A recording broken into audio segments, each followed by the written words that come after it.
Thank you to the chair and the ranking member for holding this hearing, and thank you to the witnesses for being with us today. It has been made tragically clear that the FAA is facing a dire shortage of air traffic controllers, and it has been reported that more than 90% of U.S. airport towers are understaffed. Despite this, the Trump administration and DOJ have fired approximately 400 probationary FAA employees, many of whom were in roles of that are essential to aviation safety.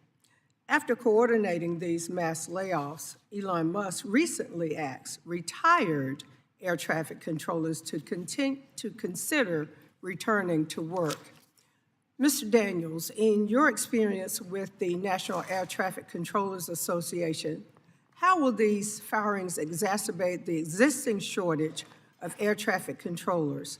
And additionally, can you speak to how many air traffic controllers would need to come out of retirement to meet the current need? Thank you, Congresswoman. We appreciate the question. The solution is that long-term commitment that this committee has shown and put forward in the FAA Reauthorization Act of 2024 for the hiring and training the next generation of air traffic controllers. Any person that was to be hired back, if I leave right now today to go back to my home facility of Fort Worth, Texas, I would have to completely re-go through the training process. It is not where you stay standard, you do it one time and then you're going to just do it again. So the rehiring of air traffic controllers will just take away from the time of those that are going to have 25 plus careers that we need to actually invest in and sustain the system going forward. And furthermore, your testimony discusses the potential harm a government shutdown would have on air traffic controller hiring and training if there isn't any good faith negotiation and the government ultimately ends up shutting down on March 14th. Can you elaborate on the dangers such a shutdown would pose to the air traffic controller industry specifically and aviation safety more broadly?